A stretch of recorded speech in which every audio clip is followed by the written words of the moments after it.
এখনো আলু 2 টাকা 3 টাকা 4 টাকা 5 টাকায় বলে। লাস্টে আলু পচে গেছে, আলু ফেলে দেওয়া লাগতেছে, ও কোনো কাম নাই, ও আলুর কোনো দামে নেই। রংপুরের গঙ্গাচড়ায় আলুর কাঙ্ক্ষিত দাম পাচ্ছেন না কৃষকরা।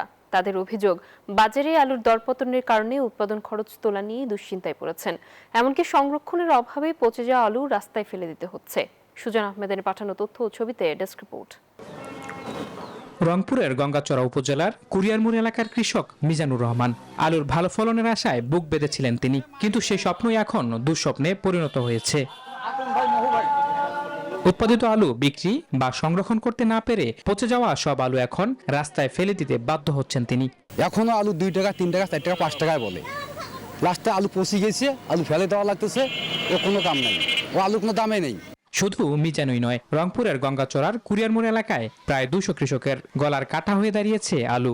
বস্তা ভর্তি পচা আলু রাস্তার ধারে ফেলে রাখা হয়েছে। কোথাও কোথাও স্তূপ করে রাখা আলু থেকে দুর্গন্ধ ছড়াচ্ছে। কৃষক ও ব্যবসায়ীদের দাবি, ন্যায্য মূল্য না পাওয়া, সংরক্ষণের অভাব আর বৈরী আবহাওয়ার কারণে সেগুলো পচে নষ্ট হয়ে গেছে। তাই বাধ্য হয়েই আলু ফেলে দিচ্ছেন তারা।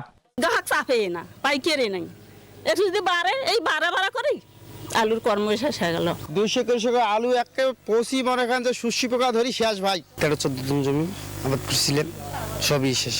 কৃষি বিভাগ বলছে, যারা আগে আলু তুলেছেন তারা ক্ষতিগ্রস্ত হননি, বিপরীতে যারা দেরিতে আলু তুলেছেন তারাই বেশি ক্ষতিগ্রস্ত।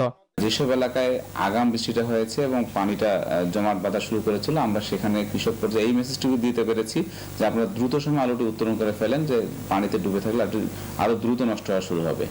আমরা এতে ক্ষয়ক্ষতিটি কমাতে পেরেছিলাম আর কি। কৃষকরা বলছেন, দ্রুত বাজার স্থিতিশীল করা এবং সংরক্ষণের সুবিধা বাড়ানো না হলে প্রতি বছরই এমন ক্ষতির মুখে পড়বেন তারা।